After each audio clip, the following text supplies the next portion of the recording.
5-4. Hi, this is Adam Elio Berkowitz from Israel 365 News. I'm here with, if I can ever describe someone as an intrepid reporter, it is certainly Josh Wander. He has been all over the globe. He went to Ukraine and all over to do crazy things. Every time we report on the Geula, on the temple, he's there in the thick of things. He's really amazing like that. And he has his finger on the pulse of redemption and all the amazing things that are happening in prophecy. He's totally on top of things. So even if he does something that people don't quite understand, trust me, Josh knows what's happening. So he's now going out on what he calls the End of Exile tour. And it's very far out there, very unusual. So I'm going to leave it up to Josh to explain. Josh, what are you doing? Well, thank you, Elio, for having me. I am right now in the process of traveling around the globe to different Jewish communities to explain to them, to educate them that the end of the exile has arrived, that we are no longer in exile. This might be something that seems obvious to many people that are here in the land of Israel and understand that since 1948, we have already not been in exile. But for many Jews, even the most Orthodox ones around the world, this is a topic of confusion. And therefore, I decided that it was necessary to travel around and go from community to community and explain exactly what's happening in the redemptive process. Okay, that was a huge statement. So let's take it apart one part at a time. Where have you been so far? So in the official version of the end of them, and I've been traveling around for already a number of years now, but in the official version that started this past week, the first stop was none other than Ukraine. I went to Ukraine in order to speak to the Ukrainian Jews in different cities, and both young students and elderly, and encourage them that the time has arrived for them to return home. Now, I actually said to them that they are better off than the American Jews, and they were quite shocked by that statement. And I explained to them, at least they know that this is the end of the road for Ukrainian Jewry, that there's no future for Ukrainian Jewry. Unfortunately, the American Jews still believe that there is a future for them, and therefore they're a much harder nut to crack. I'm looking for okay. Isaiah 27:13. Okay. This is what you're reminding me of is Isaiah 20. Let me find the exact. I hope this is it. Okay. Isaiah 27:13. Let me find it. And the reason what I'm looking for is in Hebrew we say Uvau ha'ovdim me'eretz Ashur v'nidachim me'eretz Mitzrayim. Okay, Isaiah 21:13. And in that day a great shofar shall be sounded, and the strayed who are in the land of Assyria and the expelled who are in the land of Egypt shall come and worship Hashem on the mountain Yerushalayim. And I once had a very special friend who explained to me that what the Hebrew says, that the lost ones will come from Ashur, Assyria, and the delayed ones will come from the land of Mitzrayim. Ashur means wealthy, means wealth. Assyria is a land of wealth. Mitzrayim comes from the word mitzarim, meaning troubled. So what you were saying is perfectly in line with this verse, where if you're in Ukraine and someone says to you, hey, it's not a good place for a Jew, come to Israel, They know it. They're like, yeah, it's the land of Egypt. It's the land of trouble. So we'll come. But if you're in America and you say to them, hey, it's time to come to Israel, they'll be like, I got to pay off my house. I have my nice SUV. It's really comfortable here. I've got my Xbox, whatever they've got. And those people. It's from this past week's Torah portion that we read about Lot and the fact that he stalled when he had to leave, and Rashi, the commentary, explains that the reason he stalled is because of his mammon, because of his money, because of his wealth. Right. He didn't want to leave it behind. Right. So what you said to them is smack on. You'd think, oh, Ukraine, no, but they know they want to leave. I remember when the gates opened to the Soviet Union, and it was a flood because the Jews in the Soviet Union knew that they wanted to get out of there. And the Jews in America, all they have to do is buy a ticket, and they won't do it. And they won't do it. Even the religious ones who say, oh, I really care about what God says. Okay. So I totally hear what you say. How did they receive it in Ukraine?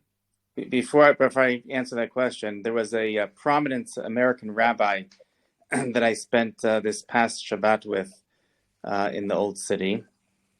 And he spoke about the idea that there is, in this past week's Parsha, in the Torah portion, where there seems to be a discrepancy that on one hand we learn from the idea that Abraham prayed for Avimelech, that one who prays for someone else, their prayers will be answered.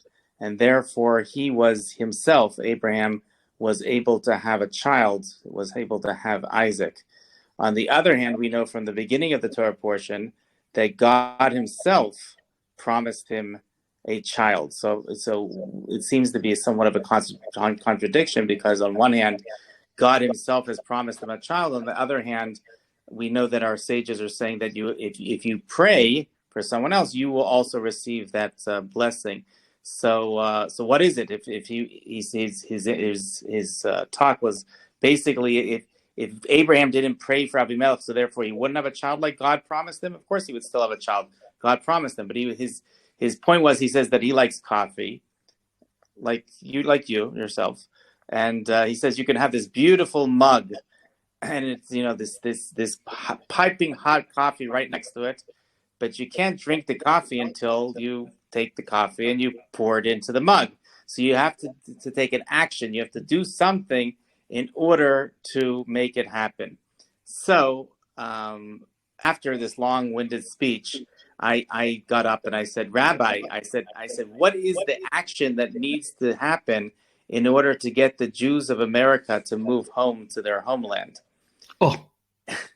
To that, he was a little bit stumped, because he just explained how we have to take these actions in order to make things happen in the redemptive process. And the other hand, when it's thrown back at them as exactly what actions need to be taken in order for us to be redeemed, that doesn't resonate as well with them. Mm-hmm. So, and these are people who go to great lengths to hold on to the Torah and to be servants of God. It's not like these are horrible people. These are amazingly wonderful people, amazingly holy Yidden, who in this one thing they just can't get it started. It's really. So I grappled with this question. I may have told you before, for many years, because we host American seminary girls every Shabbat, and after a Shabbat with the Wander family, they get this crazy idea that Jews are supposed to live in the land of Israel. And there's always one girl that pipes up at the end and she says, but our rabbis tell us that we don't have to live in Israel. Ouch. So I never knew what the answer to this question, because I'm not going to be the one to tell an impressionable 18, 19-year-old girl that she shouldn't listen to her rabbis. On the other hand, maybe she shouldn't be listening to her rabbis. So I once posed this question to a friend of mine who's a rabbi in Beit Shemesh, Danny Myers, on my radio show. And his response is a response that I use to this day. He said, tell them like this. You should tell them that they always have to listen to the rabbis, because that is a fundamental of our tradition to listen to our rabbis. But there's one exception to that rule, and one exception only. And that exception is when it comes to the land of Israel. And he says, why is that an exception? Because if you look throughout Jewish history, there is a theme that from the beginning, from the Meraglim, from the spies that were the leaders of the different tribes, to the return, the Olei Bavel, when we came back from Babylon with the prophet Ezra and Nehemiah, and again, the great rabbi stayed behind, and only 42,360 Jews came back to rebuild the Second Temple. And then closer to our days, in the times of the Holocaust, when many rabbis did not encourage their followers to come to the land of Israel, you see a theme throughout Jewish history is that the rabbis always make a mistake when it comes to this point. When it comes to the point of moving to the land of Israel, the rabbis always get it wrong. So if there's one time, he says, that you should ask more questions of your rabbis, is when it comes to this, when it comes to living in the land of Israel. I mean, you're right, and there's so many aspects in, like, Jews are very important. Halacha is important, but if a master leaves Israel, he has to set his slave free. It's one of the reasons that you have to give a divorce to your wife. Is if you leave Israel, you can't stay married to her. She has to, and she wants to stay. You have to give her a divorce, because it's just, Israel's that important. When you say the exile is over, how do you know? So this is actually an interesting topic, and it's a very confusing topic amongst Jews around the world. And I'm often posed this question. I'm often told by Orthodox Jews, yes, we're in the exile, living in Muncie, New York, or in Lakewood, New Jersey, or Los Angeles, California. But you know what, Josh, you're also in exile, living in Jerusalem, because you're in an exile with a government which is not bound by Torah law. You do not have a temple. Clearly, you're just as much in exile as we are.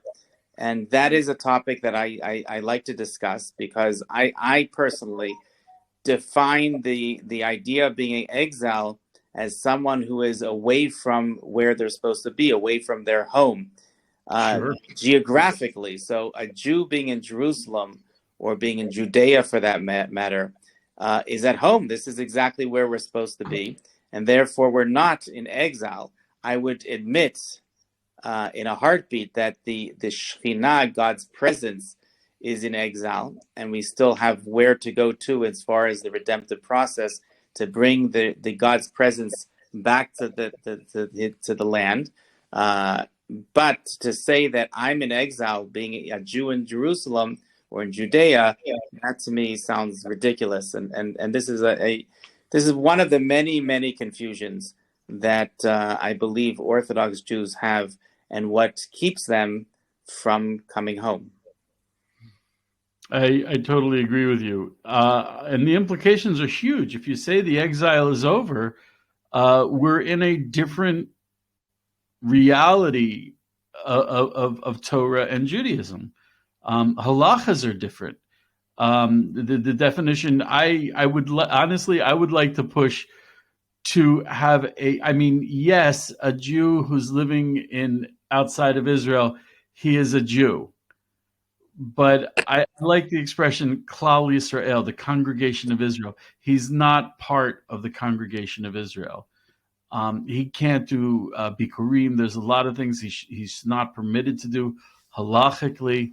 I think it's most famously the Ramban Nachmanides says that when a Jew is performing the commandments outside of the land of Israel, he's doing it just for the purpose of practice, so that he'll know when he gets back to Israel what he should be doing. If we were to be in exile for such a long time and not practice the commandments, then when we got back to the land where it actually matters, we would forget how to do it. So we need to continue practicing it outside of the land, but that's just for practice.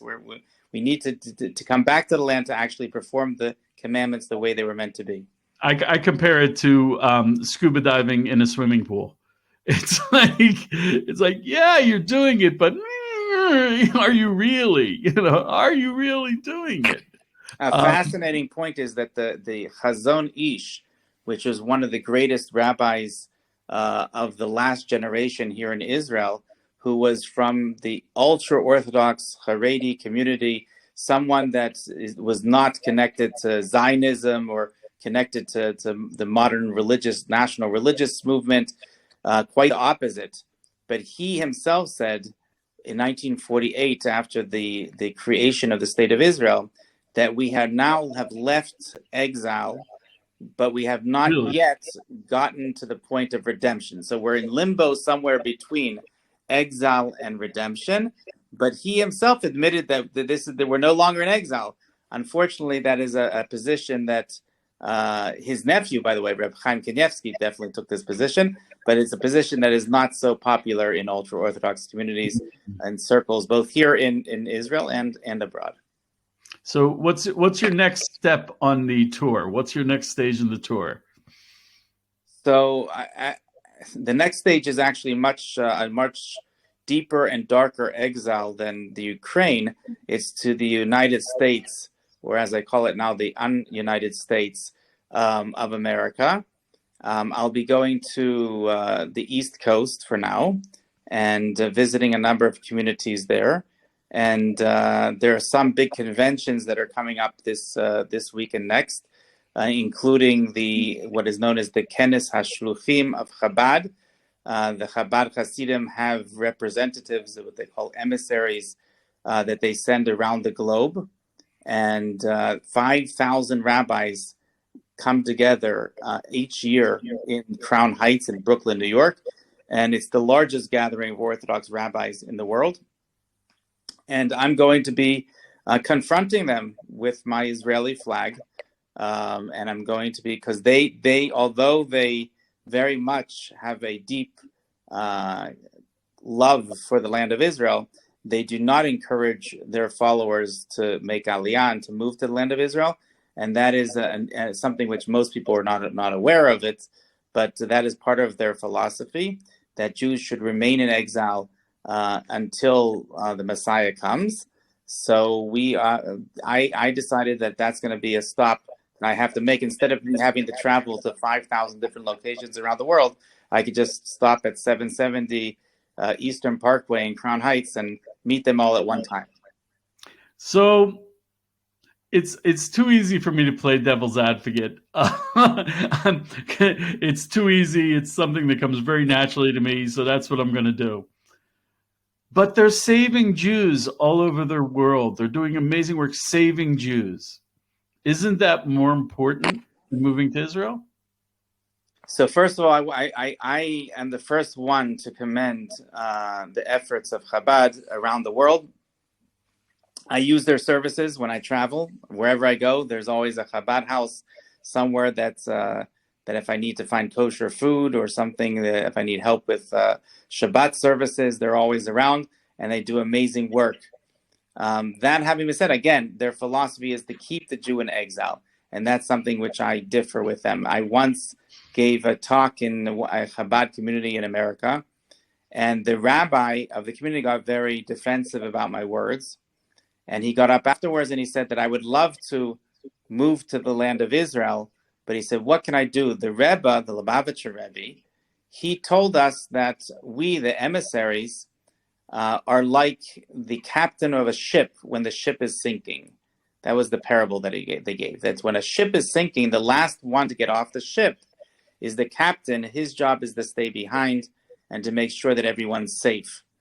So that's our job, even though I would love to move, but we're representatives of the Lubavitcher Rebbe, and he told us that we are the captains of the ship that need to stay behind.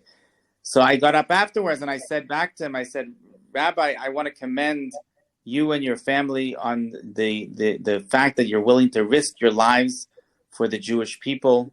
I said, meanwhile, the real job of a captain of a ship when the ship is sinking is to make sure that everybody gets off the ship. I said, if you're not getting everybody off the ship, then you're really not doing your job. And onto dry land. It's important that he's got to save the people and send them to dry land. They're not moving the Jews. They're not getting them off the ship. They're not moving them back home to the land of Israel. And that is the philosophy that I am opposing. and that I'm willing to confront 5,000 Orthodox rabbis, me against them, next week, this week, the next week. Yeah. So you're going to look at 5,000 Orthodox rabbis who have dedicated their lives to saving the Jews in exile, and you're going to tell them that they're keeping the Jews in exile. That they're keeping. It's funny. When I was in yeshiva, I'm trying to play devil's advocate. The problem is I agree with you too much. I can't keep it up. There were a bunch of young men, very wonderful, amazing young men, who they said they wanted to go back, and the term they used in Hebrew was lechazek et galut, which on one hand means to strengthen. It's implied strengthen the people in the exile, but lechazek et galut simply means to make the exile stronger. And I think you're right that by making it easier or more accessible to be a religious Jew in the exile, they're actually making the exile last longer and making the exile stronger. Though it's very difficult to look at someone who's going through such efforts to do something high-minded for the Jewish people and tell him he's getting it wrong. But just to clarify, I don't discriminate against Chabad. I have the following, actually 2 weeks later, another very large convention of Jewish rabbis, not Hasidic, and they are for this. The convention is called the Aguda Convention, and there are hundreds of rabbis that attend this convention also, and I hope to possibly be there also to confront them, because the problem is endemic in the Orthodox Jewish world abroad. It's not something that's happening in one specific circle. It's not what many people point to Satmar or to Neturei Karta or these extremist groups that are anti-Zionist, and they're the ones that are always in the news. It's really something that's even, in the mainstream Orthodox Jewish circles. And that's, again, something that we need to confront. We need to speak to, we need to speak about, we need to open that conversation and have that dialogue. And that's what I'm hoping for. Why didn't you choose to speak to the secular Jews who are not only not moving to Israel, they're actually, unfortunately, becoming Israel's worst enemy in the political world? Would you confront them? That's a great question. I have to decide. I'd like to confront everybody, and I believe that all Jews belong in the land of Israel. That having been said, I have a target audience, right? I have a target audience, and I also have a common language, a common denominator with Jews that believe in the Torah, Jews that believe that we received a divine revelation on the Mount Sinai, and therefore I can speak to them in this language of this biblical language, this Talmudic language. I could explain to them all the reasons why, from a perspective of Jewish law, we are obligated today to live in the land of Israel. To a secular Jew that doesn't have that, it's a different conversation. It's a conversation that has been tried for decades now by the Jewish Agency and by different ministries in the Israeli government to try to convince Jews that the grass is greener in Israel, there's a better quality of life here, and that may all be true. That's just not the language that I'm most familiar with, and that's not the target audience that I am targeting right now. Because I think that the low-hanging fruit are not the Jews that have no connection to Judaism, but the ones that actually believe, like you said, and are sincere about following Torah law, that they should be the first ones to embrace this idea, because to me, it's a no-brainer that we have 613 commandments. Almost a third of those can only be accomplished here in the land of Israel. So if one believes in the divinity of the Torah and understands that this is where God's commandments can be best performed, then there should be no other place that one should consider living except for the land of Israel. I remember when I spoke to Orthodox Jews about this, there was this strange response of like, okay, when the time comes, I'll jump on a plane and head to Israel. And one of the lessons I learned from COVID is it's not always possible. Just because, it's like right now it's easy. You get on a plane and but who knows? Maybe, I mean, God forbid, maybe next week, America will make these strange visa laws that you can't move to Israel, or you can't travel to Israel. You never know. Maybe there'll be another pandemic, God forbid. You never know. Well, you don't wait until the last minute to do a mitzvah, thinking that it'll stay open for. You do it when you can, as soon as you can. As you know, I spent the first month of the war in and around Ukraine, saving Jews, and I tell all my American Jewish friends that should be a lesson. That just several months ago, Ukrainian Jews were living nice lives with nice houses and cars and jobs, and within 24 hours, if they were lucky, they were leaving with one suitcase as refugees. Right now, American Jews can leave in a comfortable way. They don't have to wait until they're leaving with one suitcase as a refugee. But when God decides to close the chapter of the exile, it's too late. Unfortunately, there are a lot of Jews that are very attached to the exile. And that was best represented my first week in the region. I was either in Moldova or Romania, and I walked into a mall and I saw a young Orthodox couple with an infant child and some suitcases sitting on a bench. I walked over to them and I said, hello. I said, Shalom Aleichem. I said, how are you doing? What are you up to? And they said they just escaped from Ukraine and they're homeless. They don't know where they're going to sleep that night. And I said back to them that this is your lucky day because I'm going to have you on a flight this afternoon to the land of Israel. And they looked at each other and they smiled and they looked at me and they said, of course you will. And we're going to go as soon as the Messiah comes. So they didn't know where they were going to sleep that night, but they knew it wasn't going to be in Israel. That much they knew. Oh So someone my! is so attached to the exile. I have not yet figured out a way to detach them from. Oh my goodness! You told me another story. I think it might have even been the impetus for you to do this, of a young woman at Chabad with an Israeli flag.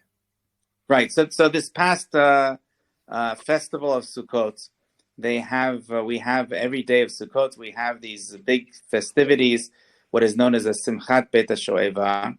And this year there was as in every year, there was a big party in the streets of Brooklyn. Thousands of Jews pour out to celebrate. And you'll find their flags that are flown. You'll find the Chabad's yellow Mashiach flag. You'll find American flags and Canadian flags, French flags, German flags, Ukrainian flags. Find flags from around the world. There's only one flag that you won't find that is flown in this celebration, and that's the Israeli flag.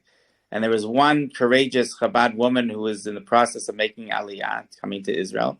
She decided she's going to go out to this celebration and fly her Israeli flag and dance with it, and she was subsequently harassed. It was torn away from her and stolen.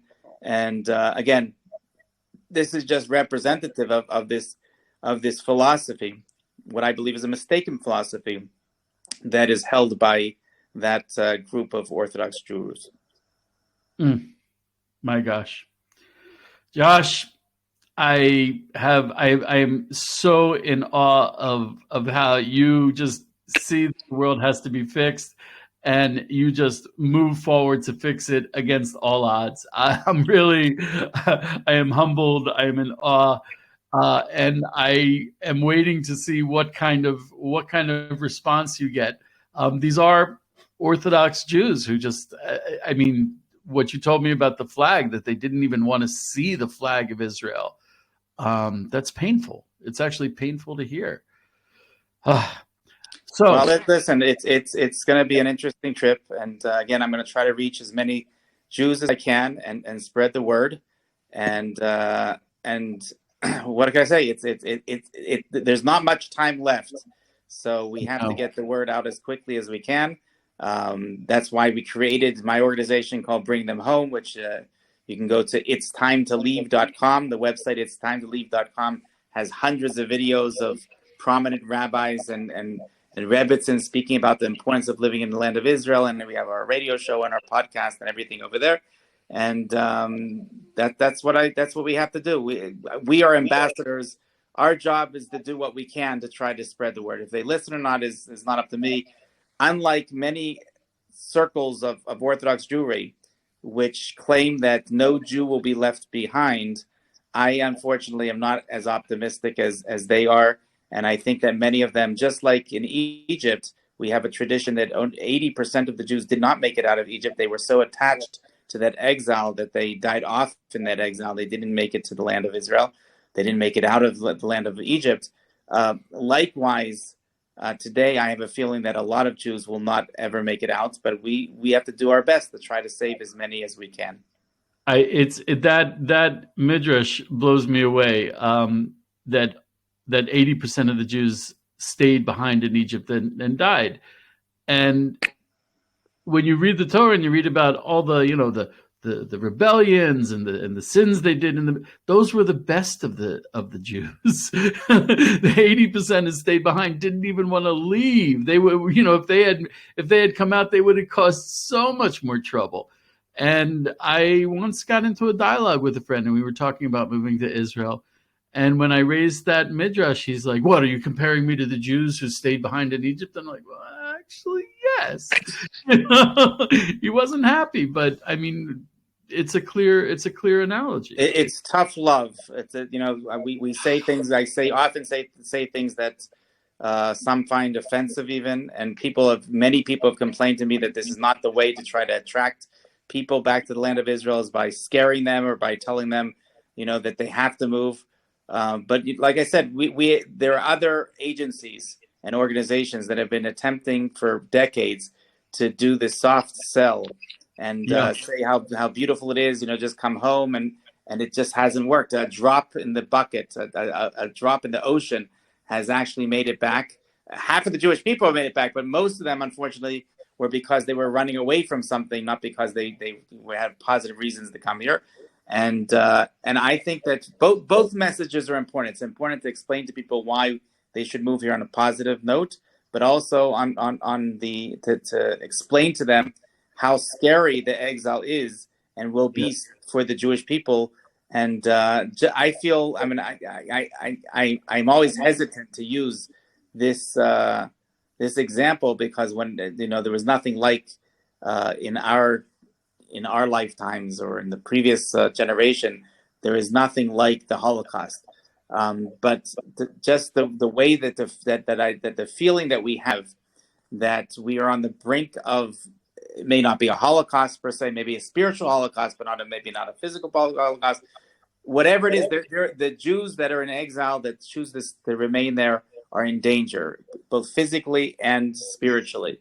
And I really feel that I'm perhaps the last person that's able to get to them and tell them, get on that last train, get on that last bus, get on that last plane, because who knows whether if you don't, that you're gonna survive the exile. And God bless you. More power to you. I, a bunch of years ago, gave up on trying to reach the American Jews. I really did, and it's painful for me to say that. And I get flack for it, and there's nothing I can answer. I just don't. I don't believe they will. It's just they've sailed off over the horizon.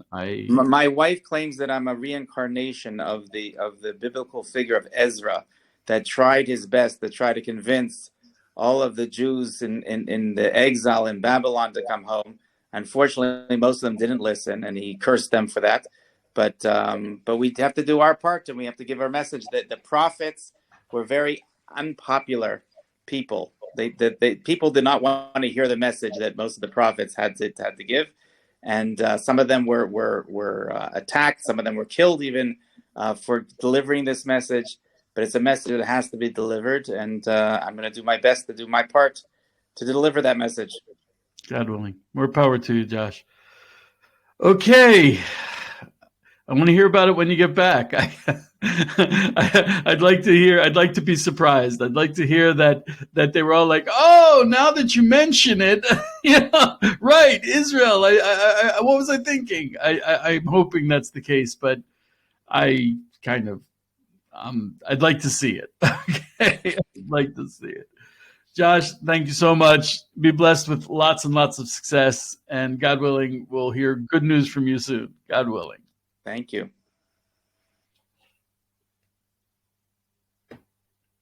Okay.